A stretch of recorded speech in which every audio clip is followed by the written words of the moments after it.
Grabe ang lakas ni Pangulong Bongbong Marcos kay Pangulong Donald Trump. Dahil ba ito sa ginto ng mga Marcos? Bakit nga ba malakas si Pangulong Bongbong Marcos kay Pangulong Trump? The United States has exempted its security aid to the Philippines from its global pause on foreign aid. This was confirmed Monday by the Foreign Affairs Department. It says Manila received a notice from Washington exempting a portion of its foreign military financing for Manila. U.S. media earlier reported $336 million worth of U.S. aid to the Philippines has been exempted from the freeze. The United States is exempting the Philippines from its pause on global security foreign aid. Foreign Affairs spokesperson Teresita Daza confirms on Monday, February 24, that a waiver was issued to a portion of U.S. foreign military financing for the Philippines. According to Daza, the Philippines and the U.S. remain committed to their treaty alliance. She says both countries are also committed to efforts that strengthen defense cooperation and interoperability. U.S. President Donald Trump signed an executive order freezing all U.S. foreign assistance for 90 days, pending a review of foreign aid policies. Trump has frequently criticized foreign aid as wasteful spending that does not directly benefit American citizens. The foreign aid freeze raised serious concerns internationally, including the Philippines, who is a key recipient. Pilipinas may exemption sa foreign aid freeze. Pero bakit? Sa panahong tila walang pinapalampas si Donald Trump sa global foreign aid freeze, may isang bansa na tila hindi kayang tiisin, ang Pilipinas. Kinumpirma ng Department of Foreign Affairs na ang security aid ng Pilipinas mula sa Estados Unidos ay hindi kasama sa global aid freeze, habang ang ibang mga bansa ay nakanganga at naghihintay ng tulong na hindi na darating. Ngunit ang Pilipinas, exempted. Pero bakit? 336 million US dollars ang napunta sa Pilipinas, pero bakit hindi natigil?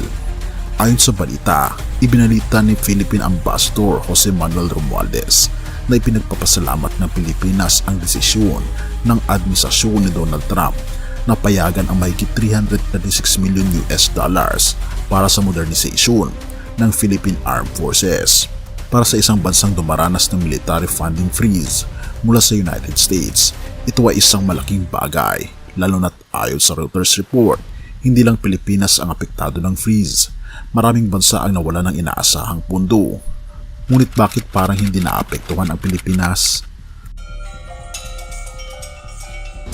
Bago natin ipagpatuloy kaibigan, siya nga pala ang Great Controversy na isa sa mga pinaka-kontrobersyal na libro dahil tumutukoy ito sa mga propesiya sa libro ng Daniel at Revelation na nagaganap na sa panahon natin ngayon bago ang pagdating ng ating Panginoong Diyos ay pinamimigay na namin ng libre sa pamamagitan ng PDF.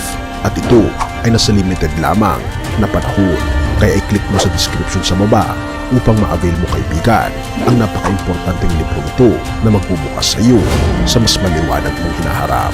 Purihin ang ating Panginoong Diyos at tayo magpatuloy. Marcos at Trump may lihim bang kasunduan? Maraming haka-haka kung bakit ganito kalakas ang Marcos administration sa mata ng Estados Unidos. Una, napag-alaman natin na si Pangulong Donald Trump ay malapit kay First Lady Imelda Marcos. Pangalawa, dahil ba sa matagal ng alyansa ng Pilipinas at Amerika? O pangatlo, dahil ba sa lumalakas na banta ng China sa West Philippine Sea? O dahil ba sa kontrobersyal na ginto ng Marcos na matagal ng laman ng mga conspiracy theories? Hindi lingid sa kalaman ng marami na mayroong matagal ng usap-usapan tungkol sa umunoy hidden wealth ng pamilyang Marcos. Ilang dekada nang lumulutang ang usaping ito, ngunit walang matibay na ebidensya na nagpapatunay. Pero paano kung may bahid ng katotohanan ito? Habang itinatanggi ng gobyerno ng Pilipinas ang anumang kaugnayan nito sa sinasabing Marcos Gold, may mga palaisipan pa rin. Bakit tila malakas ang Pilipinas kay Trump? Bakit hindi tayo kasama sa foreign aid freeze? Bakit tila may special treatment mula sa United States? Sa isang mundo kung saan walang libre, mahirap paniwalaan na bigla lang ibibigay ng Amerika ang halagang ito ng walang kapalit. Pero ano nga ba ang tunay na dahilan? Atin itong tutukan, mga kaibigan.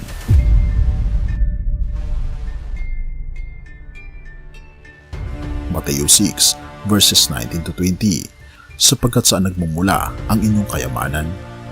Huwag kayong mag-impok ng kayamanan dito sa lupa na kinakalawang at nasisira, at maaring nakawin ng magnanakaw. Sa halip, mag-impok kayo ng kayamanan sa langit.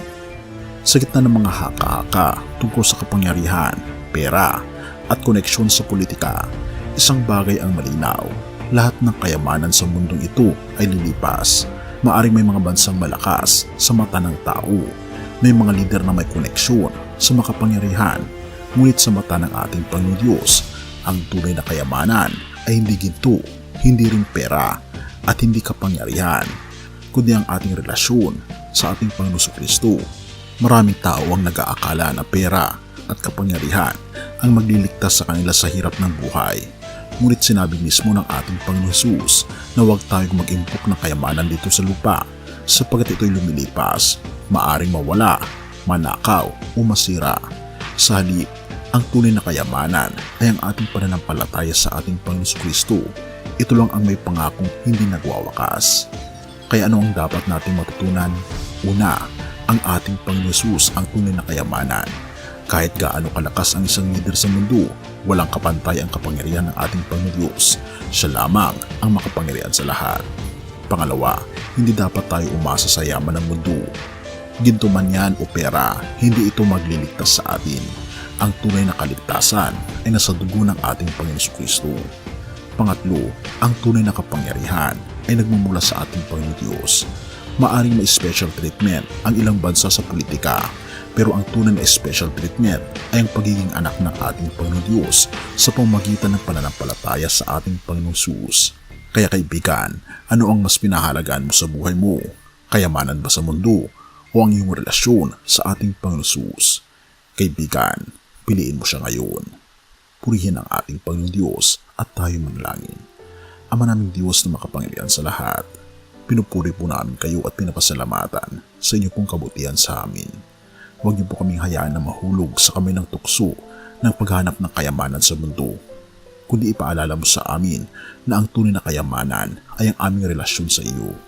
Tulungan niyo po kami magtiwala hindi sa pera o kapangyarihan, kundi sa iyong biyaya at pag-ibig. Pinupuri po namin kayo at pinapasalamatan o aming Panginoon Diyos sa inyo pong walang sawang pag-aalaga sa amin at pag-ibig sa amin. At salamat sa pagdinig ng aming mga panalangin at patnubayan po kami at patawarin po kami sa lahat ng aming pagkukulang at pagkakasala sapagkat ito masabot hiling sa matamis na pangalan ng aming Panginoon Jesus. Amen.